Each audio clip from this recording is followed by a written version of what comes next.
Hey everyone, and welcome to another recording of Our Human Experience, the podcast where we probe individuals to share the stories that made them who they are today. And try to find the connection that is our human experience.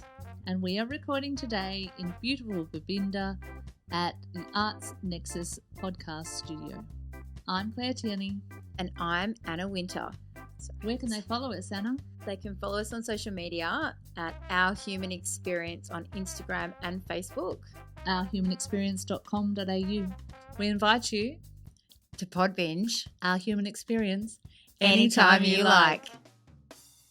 Today's episode is brought to you on the country of Wandjamaja in the Yindinji land of Far North Queensland, south of Cairns, in the village of Babinda. We'd like to acknowledge the traditional owners, past, present, and those exciting new future leaders coming forward. Thank you. Hi, Anna. How are you this morning? I'm great. I'm really well. Awesome. We have the most incredible guest on this morning. Okay. Although we've been totally sidetracked this morning about Cairns' bypass that's just been opened on the beaches side between Cairns and Port Douglas. I say, Anna, you were very, very excited when you turned up to my place this morning because you had experienced the joy of the bypass. Yeah, absolutely. And the fact they've got walking tracks and bike tracks along that way, which, you know, is epic for the community as a whole. And for kids to get to friends' places between little suburbs a lot easier, I think, too. Because there's really no walking paths along that stretch. They've been fiddling around with the bike path and connecting it for a while, but this seemingly is a huge one for those peak hours and stuff like that where people can just spend half an hour bumper to bumper. Definitely. And road rage. A lot of it goes along that road. And the feedback so far is it's chopping between 15 and 20 minutes off getting to and fro. Which means they can get to their workplace and they can get to talk to people like, who's our guest? Sammy Martin. Hey, Sammy. Hi, Claire. Hi, Anna. Hey, how you going? I'm really well. Welcome. Sorry, I'm sorry, Melissa. I get in trouble for speaking over people. She's excited. Yes, exactly. I'm so impressed with your banner. We are all impressed. Nice. Thank you. Yeah, thank you. Can you start with, we have a format of our human experience, but I think it's just interests me immediately because we can see that you have your name and then also another name underneath. So can you just talk us through what's happening behind you right now? Yeah, so that's basically my two identities. I always say I've got my alter ego, which is the Bush Tukka Woman.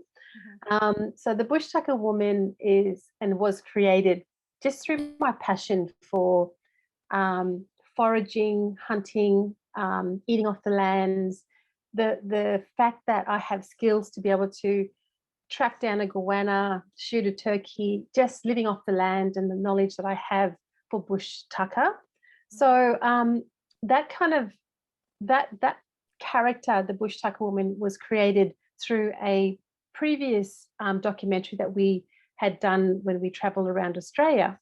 And throughout the whole time, the camera was sort of, seeing me in the scrub picking berries and stuff. And then it was like, what are you picking here, Sammy? And I'm like, oh, I'm picking gooseberries. And it's like, and what's the gooseberries? I'm like, it's native to our country and it has vitamin C and antioxidants. So it's like, boom, a big explosion. It was just such an educational way of presenting. And I didn't realize what I was doing, but it was the form of teaching.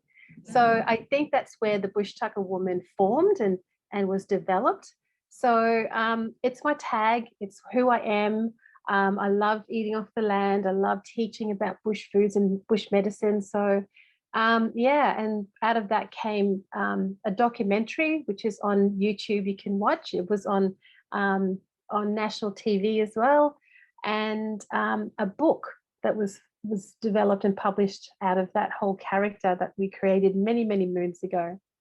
Oh, well, all that is just amazing, but it does make me realize that we do need to drag Sammy back to talking about what we do talk about at the start, because I feel like a lot of that knowledge that you brought to that documentary, obviously started in earlier years. And in on My Human Experience, we take people back to those formative years from 0 to 5 or 0 to 15, those kind of times where you did spend a lot of time in the garden, in the bush, pre-school, pre where you had to go out and earn your own living. So Sammy, can you kind of place us? Where did you fit in your family? What was the kind of setup, and how did you do those formative years? Where were you? And yeah, a little bit Yeah. more of that background. Yeah, so I grew up in the East Kimberley region. So my tribes are the Jaru Willingen people, and that's sort of western border of Western Desert through to the East Kimberley region. So in my community, we I grew up in poverty basically. So just but an average person would have food in the fridge. We didn't. We had a tin shack that we lived in. It was very run down. We didn't have sewage. We didn't have electricity. So, for a kid growing up, you'd sort of go to open the cupboard and there was no food in the cupboard. There was no food in the fridge. So the form of survival really started as a young girl. The Kimberley region is very isolated as well, but it's abundant with bush tucker. So I had the opportunity to learn from my elders and just learn how to read the landscape, really identify the bush foods throughout the seasons. But when you grow up in poverty, everything that you do is never wasted. You allow you allow yourself to really acknowledge the efforts that goes into getting food on the table, or it's that ability to be grateful for it. So growing up in the Kimberley, very harsh rugged ranges, fresh water, there's salt water running through the landscape as well. So you, as a kid, you really understood the landscape and the value of how to live off the land. It's an innate survival skill that we have growing up in the bush. And as far as your family unit goes, was it a big family? Was it just you and your parents? I mean, obviously, I know and I understand that family can be a much broader definition when you live in communities like that you lived in. Can you just give us a little bit of Yeah, I have a massive family. So living in the Kimberley, growing up, you sort of become related to everybody. So, growing up as a young girl, you got to be careful who you date as well, because you could be dating your cousin or your uncle, or, so you have to always say, where are you from? What's your bloodline? Who's your mob? So you weren't crossing that boundary. But yeah, big family, massive throughout the East and West Kimberley. I have 9 siblings from my mum's side and 7 siblings from my father's side. So I grew up with an identity issue, to be honest. So yeah, didn't know my father until I was 33 years old. So that was a big wake up call for me, that I had a different father to my siblings. But I have 5 beautiful sisters and four beautiful brothers that accepted me like their full sister, which was really beautiful, because sometimes it's that when you don't feel like you belong in a community, or feel like you belong in a family, and you're just the half sister, it sort of makes you feel really sort of unsettled. But my family were just beautiful. They allowed me to be a part of their family, and yeah, we share the same mother, same bloodline. And the community abroad, we have extended aunties and uncles, and everyone's all related, as I mentioned.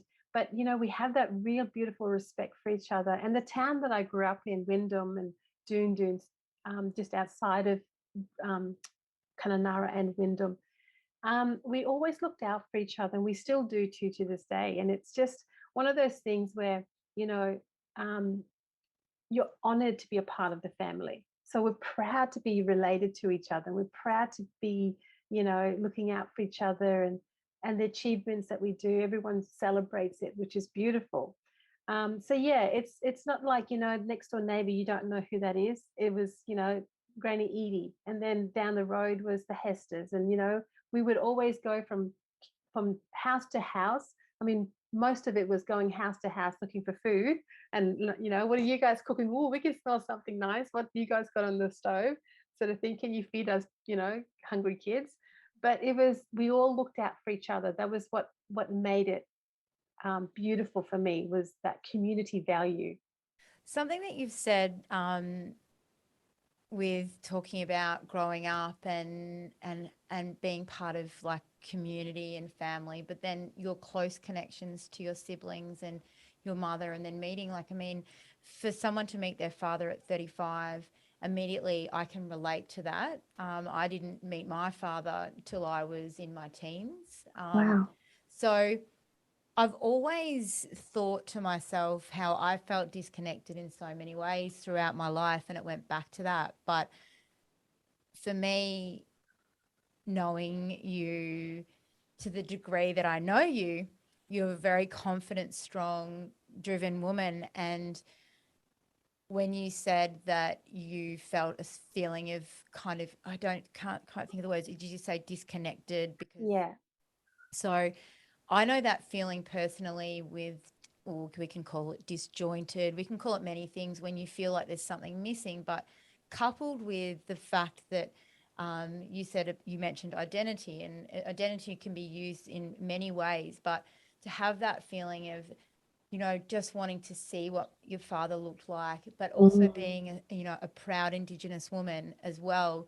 Identity, especially in this day and age, is so important, but for you to have those two emotions, to find out where you were from through another human being your father, I felt that when you said that. That's a deep, that was quite deep. You shared something very deep. And so I wanted to acknowledge that in your life, because as much as you have such a big family, to feel like you still didn't know who you are must have been from going on. I'm jumping ahead and I do this all the time because usually, in those formative years, fathers they should play a very strong role in formulating what a man should be for as a father figure, and then going on into then searching for a partner potentially, and knowing what to look for in a sense. So tell me, like, you were a nest maker, you're a hunter, you're a gatherer, you're a nest maker, like you can see that.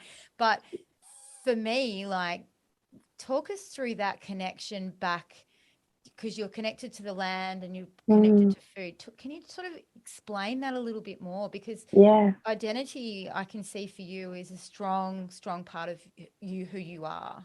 Absolutely, Anna. Brilliant point, and thank you for acknowledging that.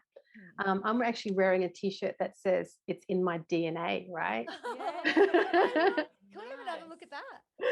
Hang on a sec. So it's in my DNA. That's beautiful. That's beautiful. Right. So,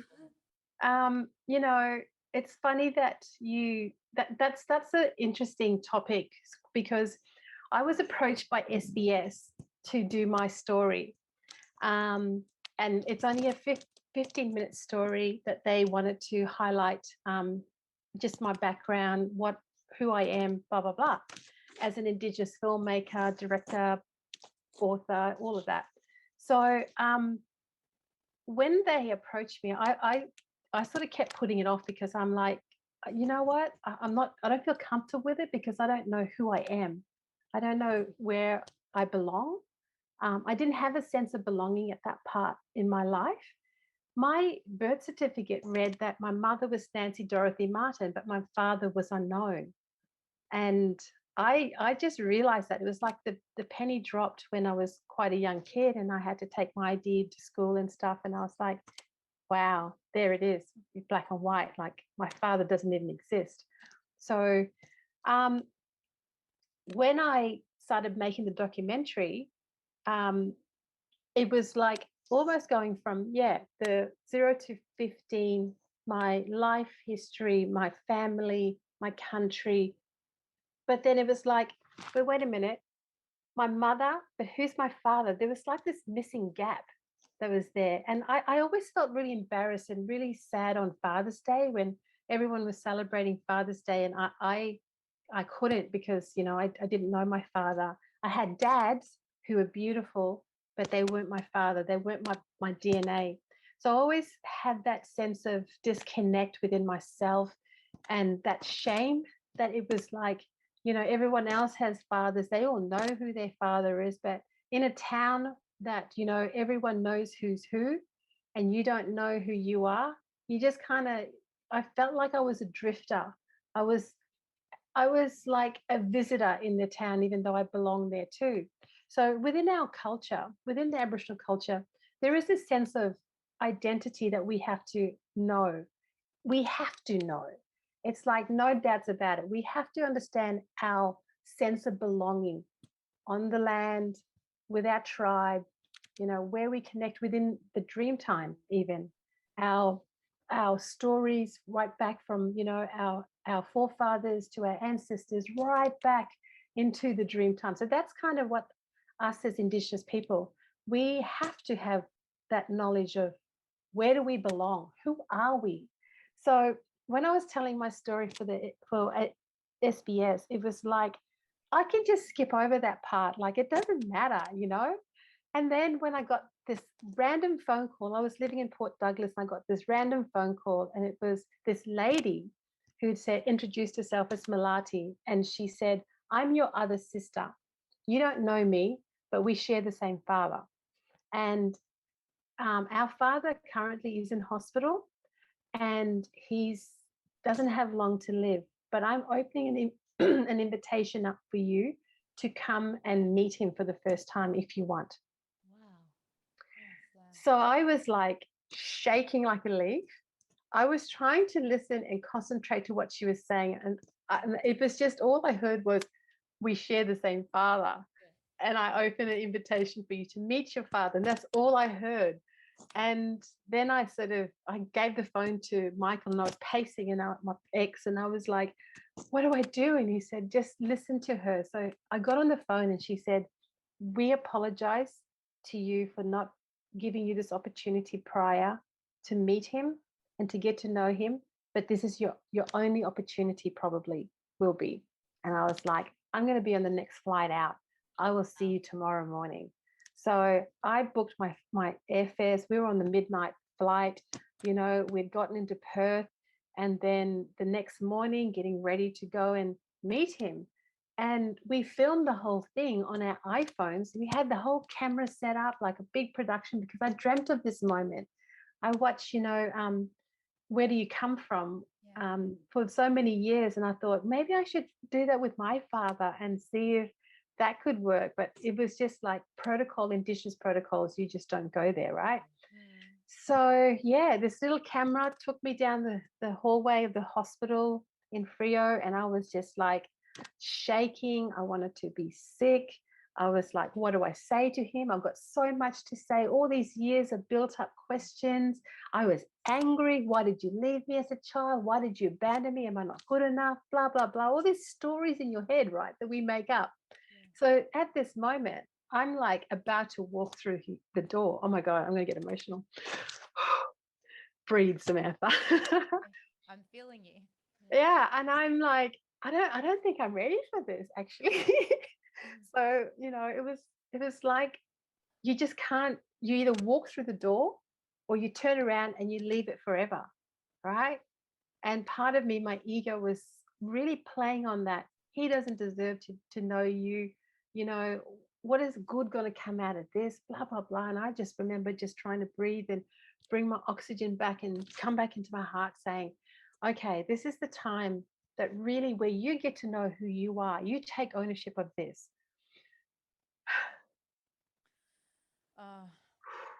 Very difficult time.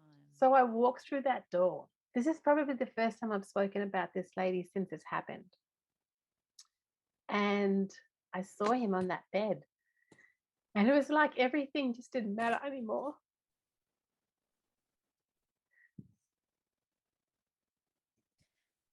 story. No, you it's don't. absolutely I just fine, like Tammy. it's really Take your time. Yeah, honey. like Take your Yeah. time. I completely actually it's really bizarre because I didn't know that we had this kind of connection knowing you. Oh, I had, and I have that birth certificate that doesn't have anyone's name on it also. oh, sweetheart. So this is why we're doing what we're doing. I love this. I love this. And I love the fact that I was on my walk on the Esplanade this morning and I thought, you know what? Everyone has a story, right? Everyone has a Absolutely, story. Yeah, everyone yeah. has a story. And everyone has a story they can share. Yeah, Yes. and So it's these you sharing that, and like you said, you haven't spoken of it. This is the stuff that connects other people to other Yeah. people, right. make change in the world. Like because you're a strong woman and you're smoking hot. Just saying, Thanks. you know your stuff. You present amazingly, and but people wonder how that person got so strong, and that's because they've usually had deep hurt in their heart and something's Absolutely. happened, and that's why people can make massive change on the planet by sharing their story. So thank you. 100%. I 100%. I felt what you felt then, and I just want to give you an air hug. Yeah, I wish you were in studio with us. we are giving you an air hug, Sammy, and Yeah. I want to honour and respect the bit that you stopped at, where Yeah. you said you had that opportunity right at the door to go in or to turn around, to keep your anger, Yeah. to let your ego dominate what your choices were, and you went in. So I totally respect and honor that choice that you made, because it is a choice, and how that choice made you the stronger person for doing it, as know how hard it was to do. If you're okay still being Yeah. there, Yeah. Yeah. are you comfortable telling us what it 100%. was like when Yeah. you speak to him? Yeah. Look, it was like just seeing his face. Like my biggest fear growing up was that he wouldn't acknowledge me as his daughter. He wouldn't want me. He wouldn't claim me or own me. Or, it's everybody's greatest fear is being rejected, right? So this story played along in my head for so many years that it actually turned me towards alcohol and drinking and becoming a drug addict. And, just that's another story. We go back down there. We'll Okay, I'll bookmark that come one. back there later. Yeah, but it really, at that moment, it really showed me when he saw me, his eyes lit up and he got emotional and he was just like holding back his tears. And I had to be soft. I had to choose to be like either angry at him or be compassionate and show him love. And in that moment, to forgive him, right, for his wrongdoings. And to forgive myself as well for all those stories I've made up, because I don't know what his story was. And he doesn't speak any English. He's Malaysian, Malaysian Singaporean. He came over here with the first fleet of the pearl diving boats, and he became a very famous pearl diver. So a big story again, in Port Douglas, I saw this sign that says Broom Pearls, and this guy Dale Chapman selling in the markets at Port Douglas. And I went over and I saw these photos and I said, I think that guy there is my dad and my father. And he said, oh, I said, what's his name? And he said, his name's Usuk. And I said, oh my God, that is my father. Wow. And he's got this photo with him with the big old steel helmets holding it. And I'm like, I look like him. And I said, do you have any pearls that he had dove for? And he said, yeah, I've got heaps. So he laid all these pearls out and he said, this is what your father pulled out of the ocean.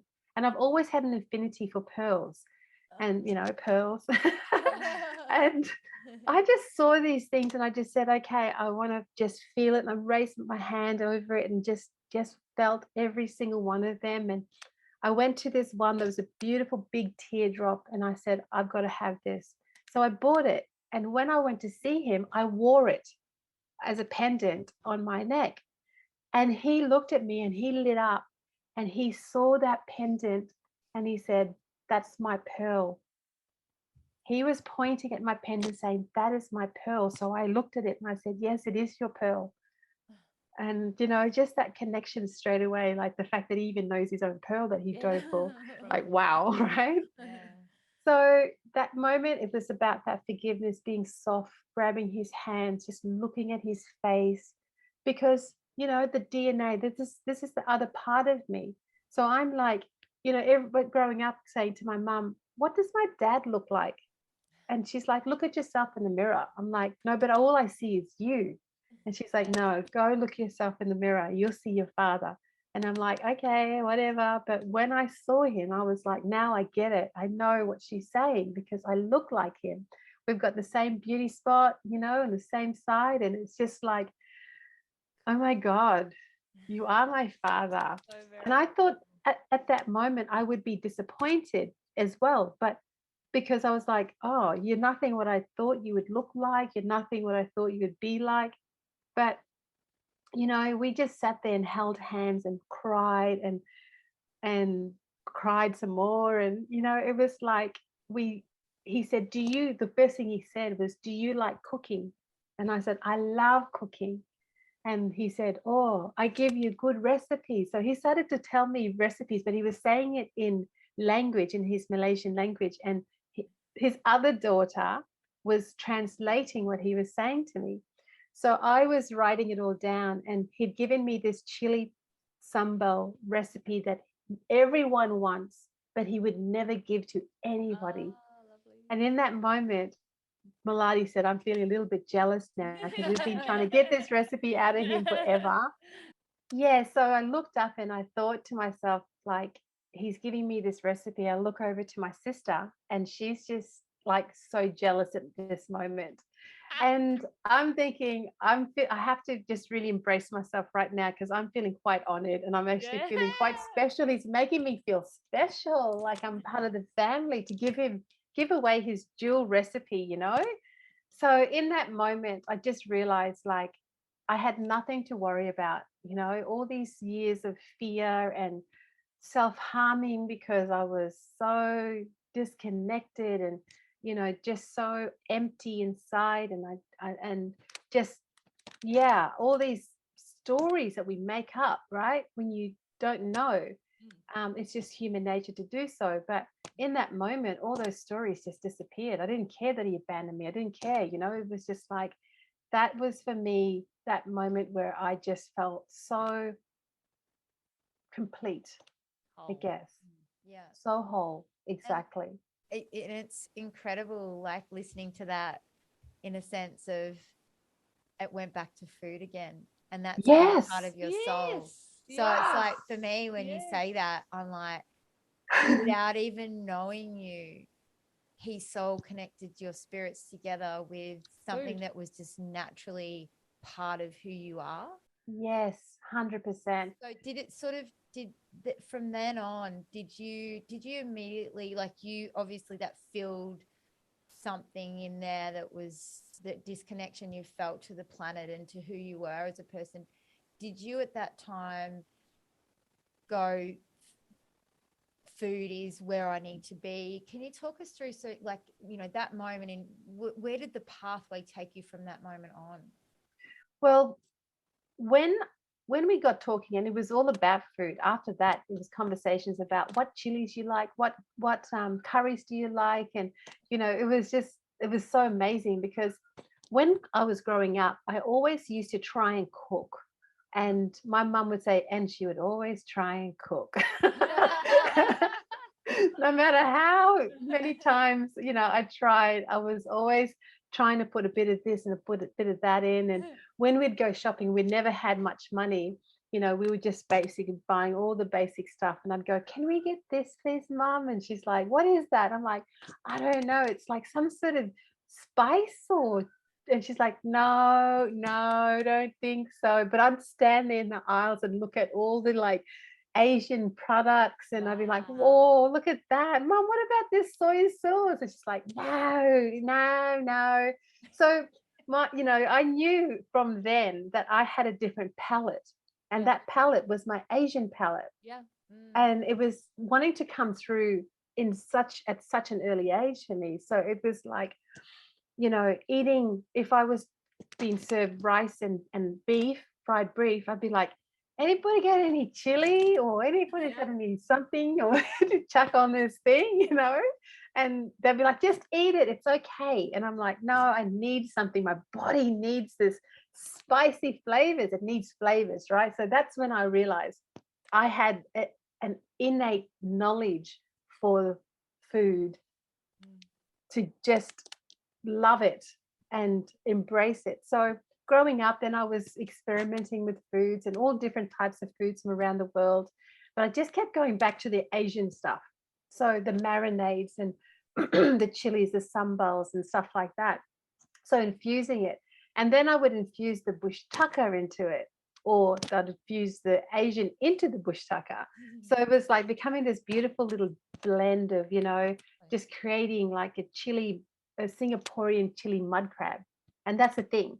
But I thought I made that up, right? Because I've never been to Singapore and I've never been to Malaysia. But here I am creating this amazing dish that's just, from what I've caught from the mangroves into this amazing infusion of food. And it would just, I got more satisfaction out of seeing people eat. Now that's also it's a Malaysian thing too. So anyone who cooks within the culture, they sit back and they don't eat, and they stand back or sit back and they watch everybody eat.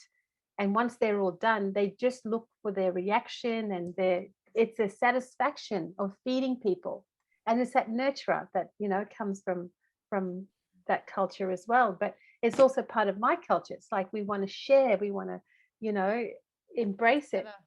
But it was funny because, when I knew that I was Malaysian, even to this day, I never tell people I've got a mixed race, right? I'll never say that I'm Singaporean, Aboriginal, Malaysian. I'll say I'm Aboriginal, full stop, because that's the culture I grew up with.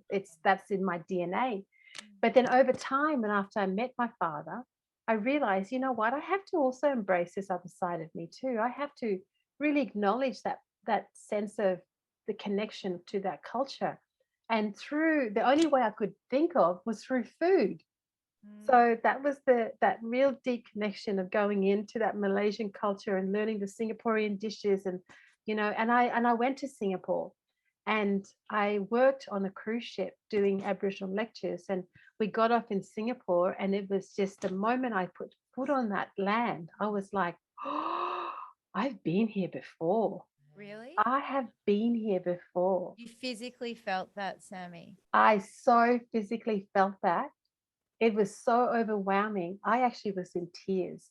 And Michael's holding me, and we got off the gangway, and he's just hugging me, and all the guests were coming off, and they're like, "Oh, is Sammy okay?" And I'm like nodding as I'm like my head buried in this big man, and he's going, "Are you okay, babe?" And I said, I've just got this overwhelming sense that I'm coming home. I've been here before. And my dad, like that's where he would have been on the marina, right? Just Sure, yeah, with the boats and stuff. And it's an interesting conversation, just that I had this conversation with my mum, and I don't know, as you get older, I'm just more interested. You're so busy being busy when you're a teenager and doing life, as you call it, but then you start looking at, people before you in your own family network, and where you want to, what time you've got left on the planet. If you start going over 40, you go, well, I might have another 40 years. Like, if we're lucky enough. But Mum said to me when she went to Ireland, she had that feeling as well, because on Mum's side there's the Irish, and I must say I have a calling to one day go to Ireland for what you've just said. Like, I've been there before, but generations before. So connection to literally the soil and the land is an incredible thing, because with food, it all goes back to the soil, doesn't it? So different soils of the land. And from where you've come from, the different types of foods that have come from there to up here in North Queensland. Can you sort of talk to us a little bit about, we're talking food for healing. I mean, you healed with your father in a conversation with a recipe. It's the most food, that relationship with food to do so many things is just, it's incredible. So can you sort of talk to us about, that sharing of recipes and where you go to? So for myself, I'm a food person. So when I get sad, and I've had to work on my relationship with food because food's also damaged me with my weight gain over the years. But I know that food can also heal me and nurture me and make me feel so much better. You've mentioned food and medicine and Bush Tukka and medicine. Could you sort of create a bit of a story around what makes you well in the body of the food that you can hunt and gather? Like, I'm sure that that's a huge part of your DNA. Yeah. That's a really good question. It's so food all around the world is medicine, right? So every culture celebrate food. It's just a way of connecting family, connecting, the DNA, a celebration. For us, it's for Indigenous people, it's an infinity we have with the way we hunt and live off the land. When I was growing up, my elders always said, when you take the life of an animal, you have to thank that animal and ask for its life, so that when we eat it, it's coming into our bodies like medicine, not our bodies won't reject it, right? So it's like that mutual respect of life. We know that animal's going to give us life. It gave its life for our life, right? To feed us. So when we're growing up, we get totems as well. And that's, mine is Nyauru Nyadpi is my Aboriginal name. Nyadpi is tall gum tree. And Nyauru is emu. And that's my skin name. So emu, I can't eat emu unless I ask for its blessing, or unless it's been given to me by my elders.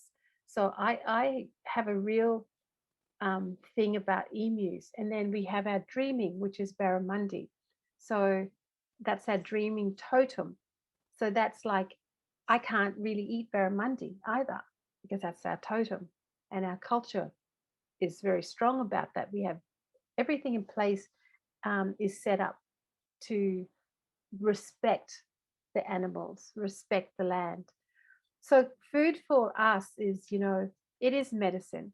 You look at photos of our people, only going back maybe 50 to 70 years ago, how lean, how strong, how fit, how their hair were just so, beautiful and shiny. Their skin was vibrant. They had six packs. We were healthy warriors, right? The women were lean and not an ounce of fat on them. And that was all because of, the way we also had to eat off the land, and the walking and the exercise that we got, to catch that animal. But going back into that whole concept of, back in those days, nothing was added. It was just pure foods straight on the fire, right?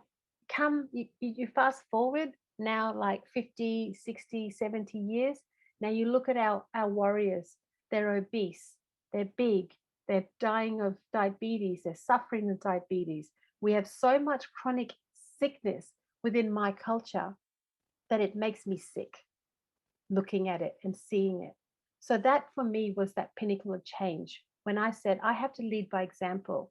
I have to understand that Bush Tukka needs to be brought back into people's kitchens, or brought back into our cultural way of life. I've got, my mum made a great comment. One Christmas, I flew out of Broome, went to Thailand, spent 2 weeks in Thailand, came back, and it was so funny because there was a cyclone, and I was like, let's go and visit my dad. Let's just turn up on his doorstep, and we're like, no, maybe that's not a good idea. We'll just go back to mum's for Christmas. Anyway, cruising down the main highway out of Broome, I see a goanna in the middle of the road. I'm like, go, get it. So we like try to run it over. but it's so fast, it goes flat, it's like, nah, I'm not having any bar of this guy. So before the car stops, I'm like out of the car, like Lara Croft, jumping out, running after this goanna in the plains. It goes under a big ant pit. And I'm like, right. So I dive for it. And I'm just, fresh off the plane from Thailand, jet lag. And I've got hold of its tail, right? And I'm lying flat and I'm like trying, and it's strong. It's got its claws under that thing. And it's like, I'm not going anywhere. And I'm like, you're coming with me, baby. So I'm like trying to pull this goanna out. And then my partner pulls off the highway, and we're in the big message stick truck that's been painted by other language groups, so it's like a big moving art gallery. And anyway, he comes over and I'm like, I need your help. And he's like, what do you need? I'm like, you need to pull me while I'm pulling the goanna. So he's like pulling me and I'm pulling the goanna. It's like this whole chain thing. I love it. It was like so comical. But, I grab it and I pull it out and yank it and break its neck. And, I'm like, oh, goanna for my mummy, and I'm like, I'm going to take this to my mum for Christmas. So as we're like walking back, I see this other goanna and it's like trying to come out of the hole. So I'm like, right, run. It's just like full on. It was like honestly, like walking down the aisle of, aisle 5 in a supermarket. So I'm like now digging for this goanna. I'm like, get that crowbar. And we're like, we're sweating, and it was just such an amazing day. So I kill it, and I got 2 goannas now, and Michael's like, wow, I've never seen anything like that, And side of you today, darling. Yeah, right. The savage lady, the wild woman, the bush woman. But I come back home and we've got a turkey, we've got 2 goannas, and I pull up and my mum's sitting there, and Michael jumps out and he gets all the groceries out of the car, and I come over with 2 goannas, blood everywhere, and a turkey, and she's like nodding her head going, only my baby daughter, only you. And she's, she put all the family there, and she's like, you know what? You must never bring Bush Tucker back home for me. It's my little baby from far away country. Come in and bring me Bush Tucker. He's like, this girl, she's the real deal. Yeah, that's So. Oh, and telling that story, I'm having a visual because living out west in Moree for 18 years, and bizarrely enough, as you're saying this, their totem is the goanna. So all Kamilaroi people out there, Look. watch out. Well, Well, it's funny. She'll be chasing them down. I've got so many goanna stories. It's not funny. Seriously. The question is, how do you cook a goanna? I mean, straight up. Look, the best way, that day we had prawns for Christmas, we had pork and turkey and all sorts of things. And you know what? Everyone left all that food and we were tucking into the goanna. But my favorite way of cooking it is on the hot coals. So you just light the fire, create your hot coals, make a bed in the hot coals, put your goanna in, wrap it up with the coals, and just cook it like that. Wow. And it's just so beautiful, and it just bakes in its own skin. And is it a flesh? Is it a white like meat? Like, yes. Can you give some texture to that? Yeah, so it's white meat, very gamey as well. So it has this real game flavor, but that's through the fat. So the fat is so good for you. Like now you can see goanna rubs in chemists. Yeah. So it's such medicinal. And, if you wanted like long, thick hair, you grab the fat and just rub it in your hair. I mean, you'd stink for days, but that would do your hair.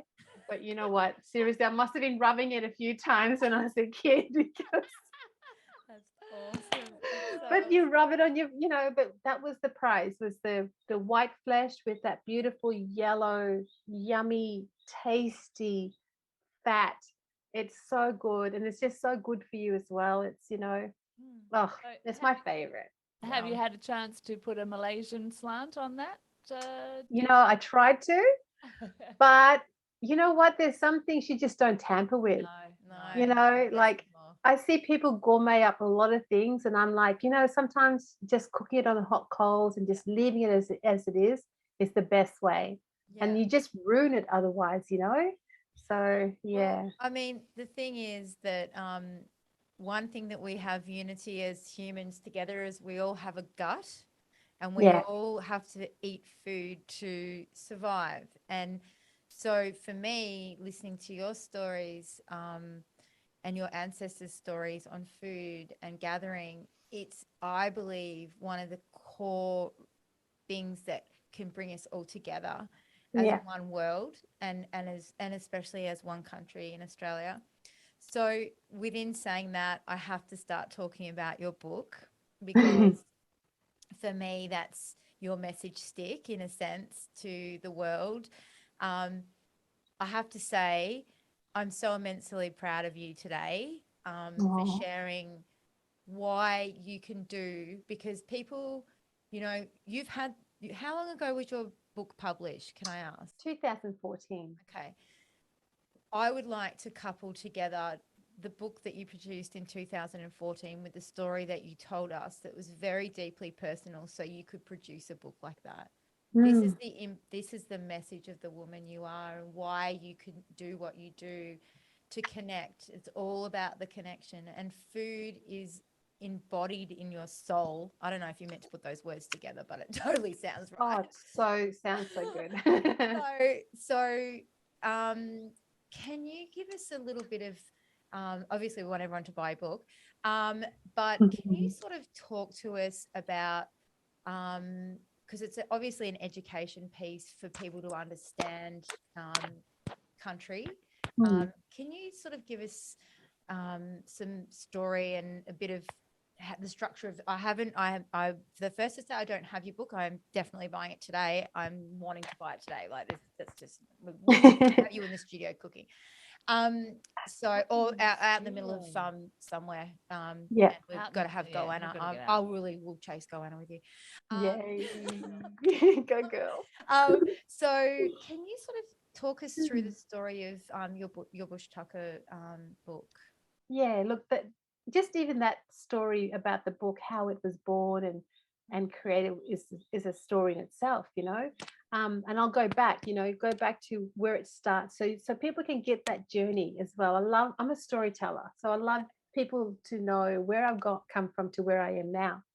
So when I was young in high school, I didn't know how to read, so I was illiterate, and I could write a few words, but I couldn't put a sentence together.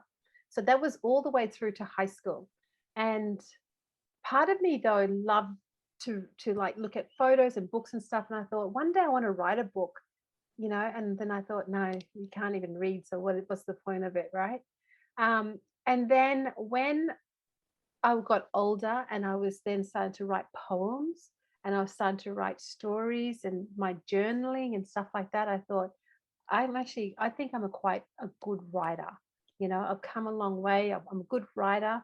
So just being able to learn how to read stuff, but then put it down onto paper was a big achievement. So when I was living up in Port Douglas, working at Mossman Gorge Centre, I get this random call, and I'm in my office, and it's Hardy Grant Publisher. I don't know who the hell they were, right? And they're like one of the biggest publishers in Victoria. And they were talking to me about, oh, we've been watching you on SBS, and we really am impressed with you, and we'd love to offer to publish a Bush Tucker guide if you're interested. And it was like in that moment, I froze, like that whole screen freezing, and I'm like, I'm like this. And then I thought, wait, have you got the right person? And they're like, yeah, you're Samantha Martin. I said, yes. And you're the Bush Tukka Woman. Yes. Yes. So we would like to publish a book with you called The Bush Tukka Guide. And I'm like, yes, let's do it. And then boom, that's how it started. So I was running a training center. I was writing a book. I was suffering with Ross River virus living in the Mowbray. I was going through separation issues and all sorts of things, but I was so determined to put this book together. There was something that happened in me when I was writing my intro, because the first thing they asked me was, can you write a little bit about yourself and why, and just a little bit about your history and your background, and why you are the Bush Tucker Woman, and what what'll be so different about this book? And so I started writing things like, growing up in a remote community and, on the land, you get a sense of belonging. Like you're part of the land. You're not separate from it. So that has something to offer you. But then when you grow up and you go into civilization and then what we call society, you lose a lot of that identity. You lose a lot of that sense of belonging. So, you can see the influence of Western foods and Western medicines creating devastations within my own people. So I think this is where that real pinnacle moment was for me, was to provide a platform where I can bring knowledge from an Indigenous women's perspective, or just an Indigenous person, but also an Indigenous woman's perspective, because there's so many men out there and white men doing things about Bush Tucker. And that really it grinds on me, because where are the black men? Where are the black women? Where are our people talking about Bush Tucker? This is our land. This is the knowledge that we need to preserve. We need to pass on. So that to me was that thing that said, that moment that said, this is not for you and it's not for us. It's for the future generations. You're leaving a mark. You're leaving your footprint. So you have to do this properly. So that was that part where that book became my life. And it, I had 18 months to produce. In the meantime, NITV contacted me and said, we'd like to offer you 10 stories and for you to direct them as an Indigenous female director. Wow. And I was like, sure, I can do this. Okay, why not? I got this. Yeah. So I gave up my job at Mossman, and then I got on the road and I traveled through the Cape looking for unsung heroes to do these stories on for, NITV around the campfire, while I'm like sitting madly typing my manuscript. And I get to the tip of Australia, and it's my final manuscript sitting at Punson's Bay, trying to find internet coverage. I've got like 4 hours to finish what I need to edit everything, look at the pages and send it all off. And I'm like walking around my little laptop on the beach looking for like coverage. And I'm like, send, baby, go. And sending it with love. And then, exactly a year to the date, I end up at Punson's Bay on a random just holiday, no work, nothing. Go up there, and I'm like 2 doors down from where we were camping, and I get this lady come to my camper while I'm cleaning, and she's like, "Excuse me, are you the Bush Tucker woman?" And I said, "Yes." She said, "I bought your book in Alice Springs for my partner. He's a bachelor man, and I bought it for his birthday, and he's just opening it up right now as we speak. It's his birthday today. Could you please come over and say hello and happy birthday?" And I'm like, sure. And I'm just all sweaty and stuff. I'm like, yeah, no worries. So I go over there, and he's like reading the book, and he's like, wow, this is great, babe. And he looks up and he's like, thanks, babe. And he looks over at me and he's like, it's her. It's her. It's her. And it was the best birthday present he'd ever received in his life. And I had to write in there, like, and I said, hey guys, because I wrote a little thing in the book, and I said, oh my God. I said, hey guys, you know what? Today is the mark of me sending this book off to my publishers, my final manuscript to this day. And we were camped just over there. And he was just blown away. And I said, you know what was really funny in that moment I sent it? I had this shame factor come over me. And I thought to myself, who the hell is going to read my book? Really? Yeah. It was so funny. It's like my ego wanted to get me to a certain point. It was like, yeah, you're so high, but I can't let you be so happy. Oh, and then plants this little thing in my head saying, no one's going to read your book. Who's going to like it? Like, who do you think you are? And that moment, and then I was just like, head. I know we all have that to a degree. Right. We Yeah. Because we're human. Human, right. Exactly. So and dealing with our own demons, right? we all have So, them. We all have them. Yeah. But that was my confirmation. Hey, like seeing this Aboriginal man sitting in front of me, and he's going, oh my God, I'm going to treasure this book forever. And I'm like, moment.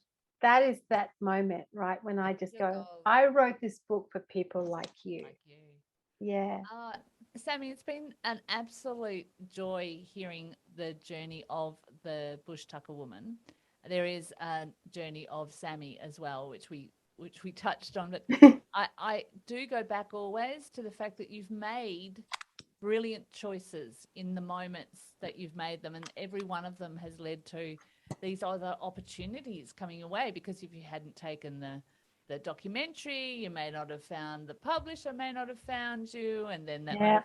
so in the bravery of making those choices, obviously, even though you spend a lot of your youth and childhood and what have you feeling disconnected through the lack of your father being there, there was another aspect of belonging that gave you confidence. So you found belonging on the land that you chased the animals, and the community that you learnt to ask for permission to eat the foods that you ate and all the rest of it.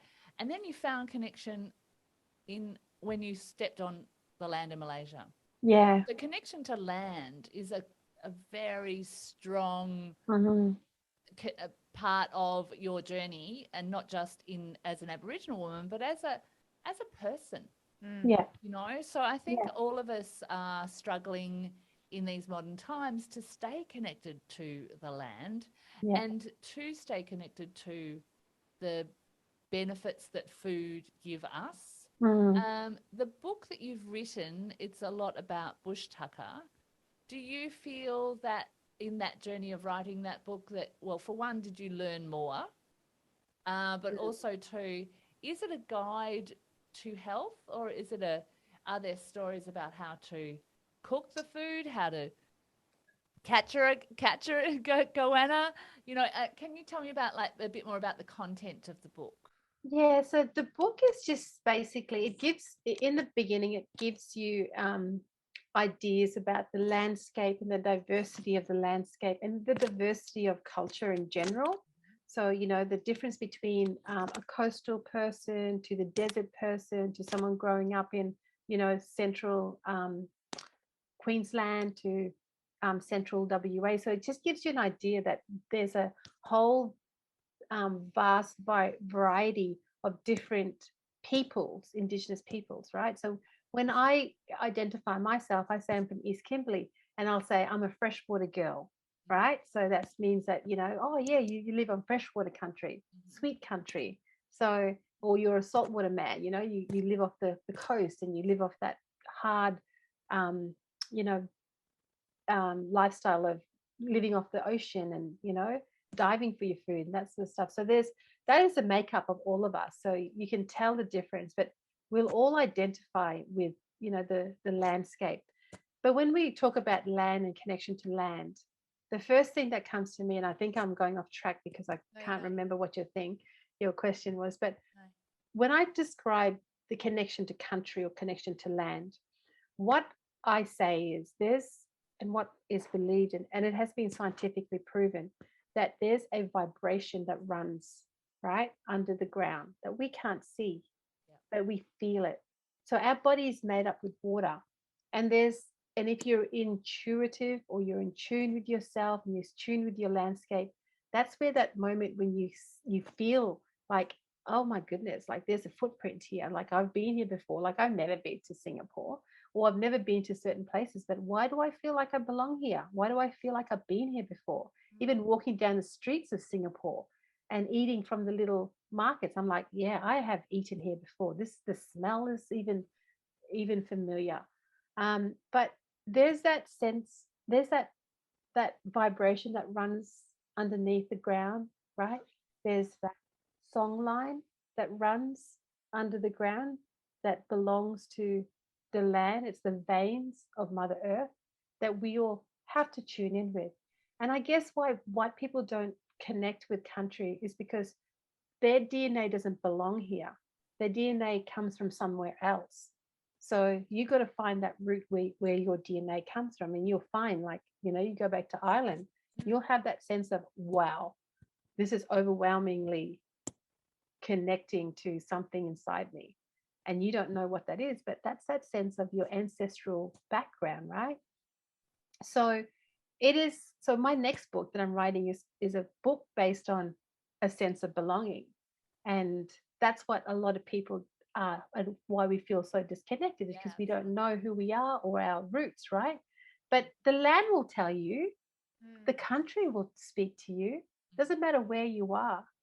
We have we have past lives as well that we also can connect in with as well. We've all got many past lives where we've traveled in different countries. When I traveled overseas, every country I went to, they thought I was part of that country.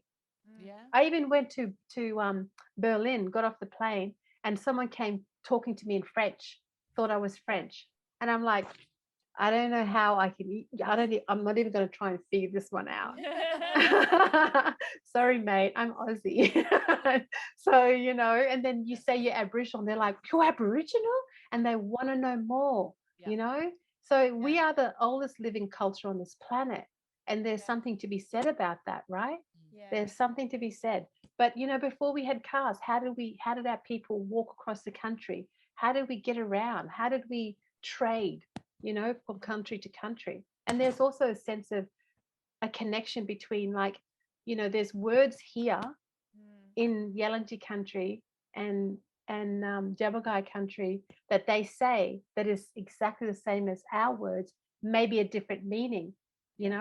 When I was working at Jabbergai, I used to wear these beautiful shoes, high heel shoes, corporate, very corporate girl.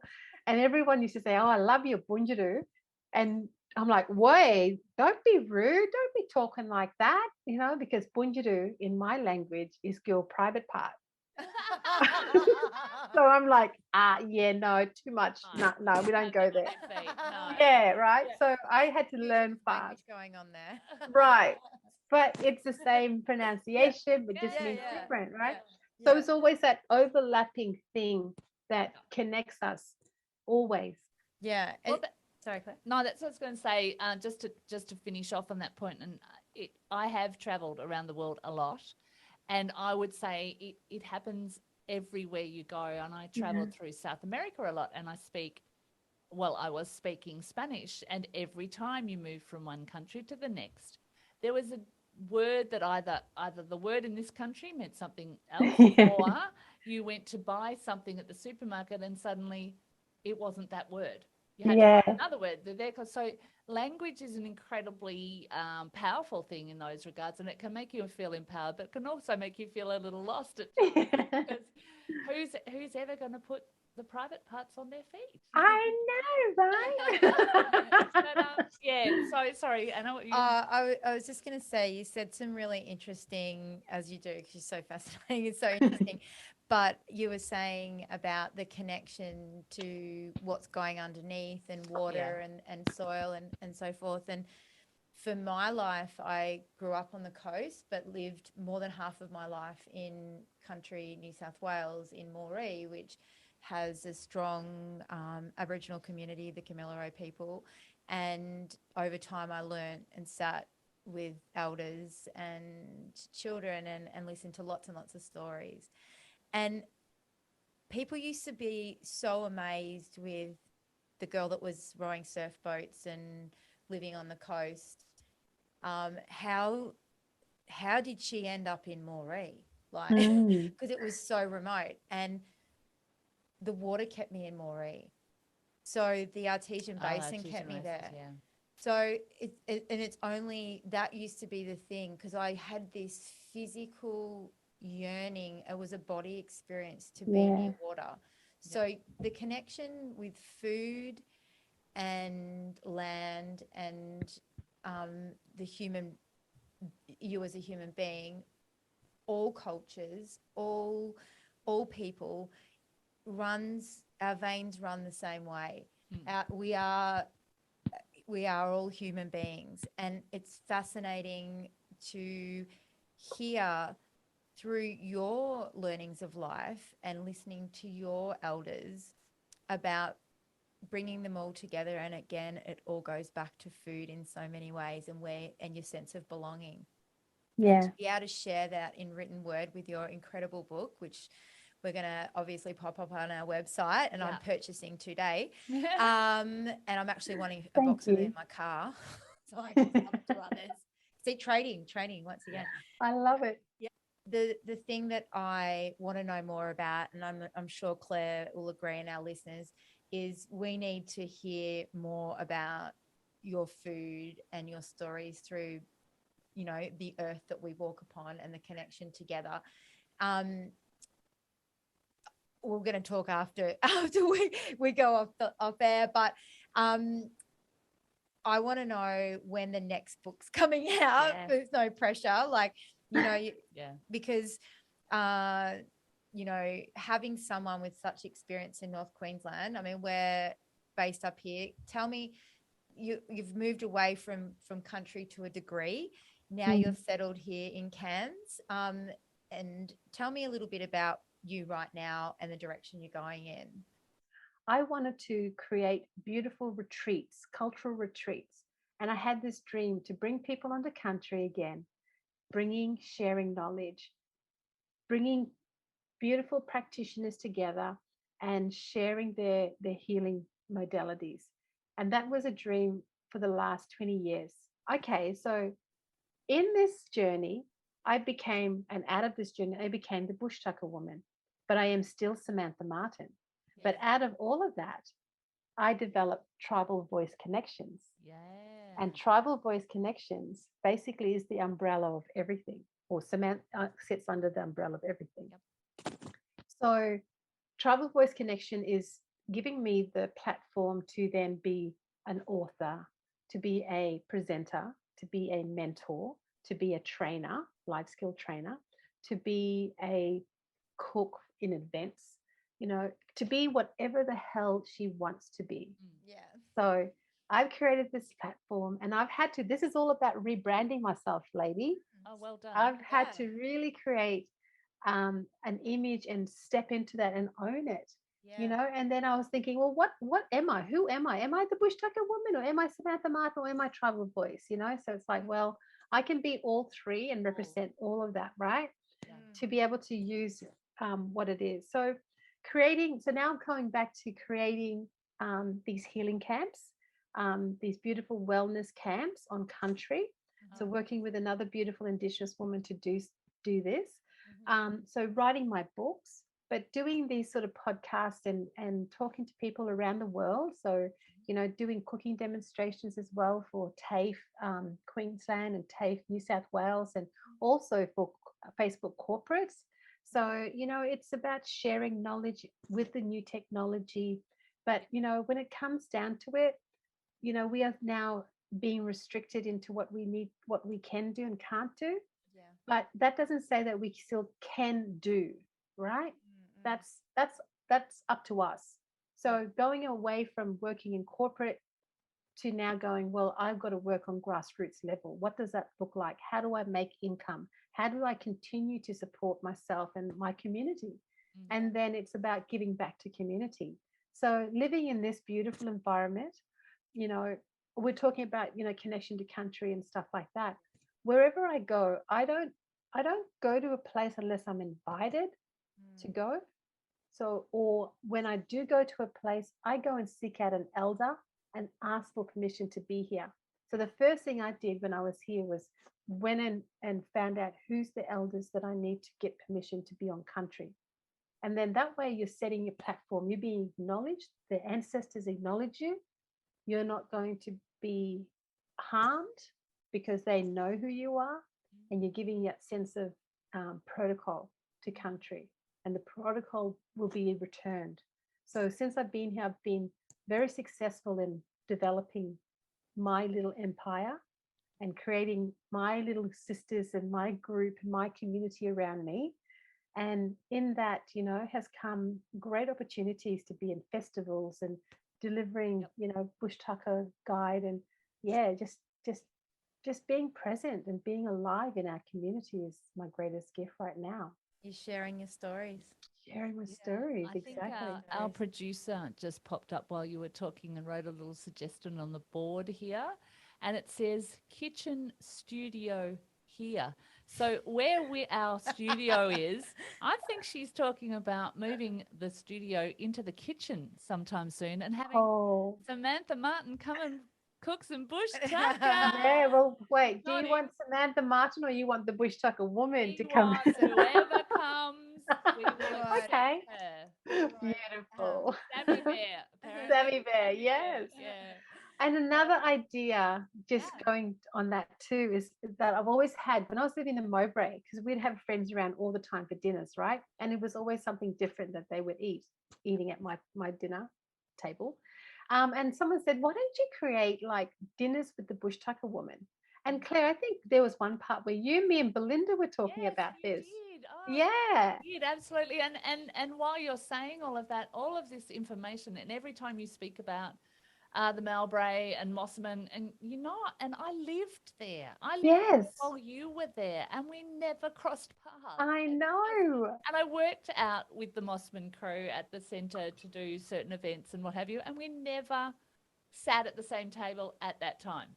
Isn't that interesting? Kind of crazy, but I really want to hear more, and I think having you cook and show us what it really means would be an absolute delight. I think that's what food's all about, isn't it? It's about bringing people together, which brings unity, brings connection, brings conversation, and ultimately, feeds the soul in many ways. It does, absolutely. You got it, sister.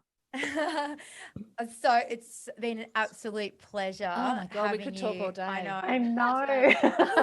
We have this all the time, don't we? And we're like, oh my God. Anna, can I say something to you?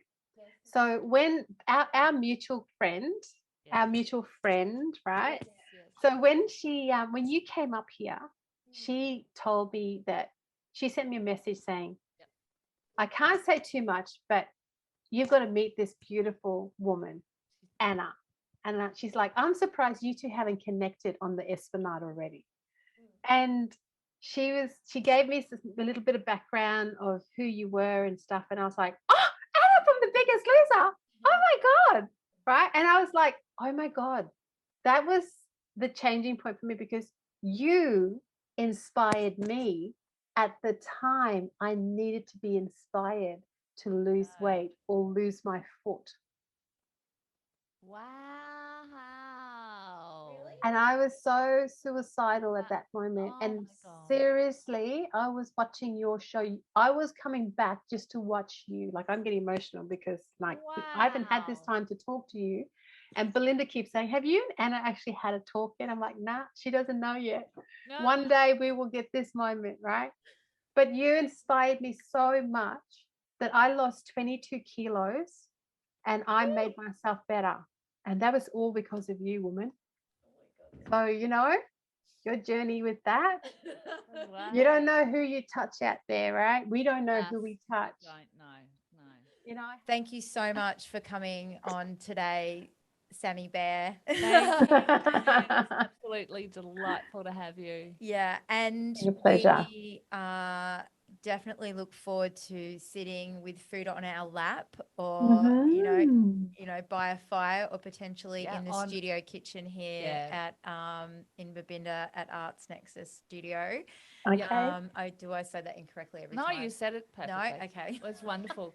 So Sammy, so we now, although we haven't crossed paths before, we now live very close to each other again. Okay. So I'm sure I will cross your path in our suburb if can. Yes. Would you be able to let the listeners know, Sammy, how they can? Do you have a website? Yeah. Could you how people can connect to you? Yeah. Yep, I'm working on my website at the moment, so this is all part of my branding. But they can connect with me through email, which is bushtucker@gmail.com. Okay. Or also on Insta, look up the Bush Tukka Woman, Facebook, the Bush Tukka Woman, or you can hook up with me on Samantha Martin on Facebook as well.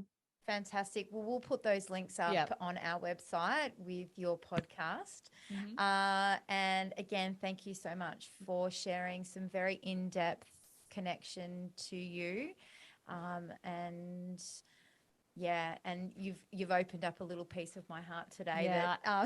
That so, and this is why we do it. So thank you again. Thank you You're so more much, than welcome, Sammy, ladies. for sharing, and I do honour you for all of what you are doing right now and what you're bringing back. It's really important to bring that connection and the Bush Tucker and all of what you're bringing to the next generation as well. Thank you so much. Thank you so much, sisters. Okay, and let's talk soon, hey? Yeah, Please. 100%. All right. Bye, darling. Bye. Ciao.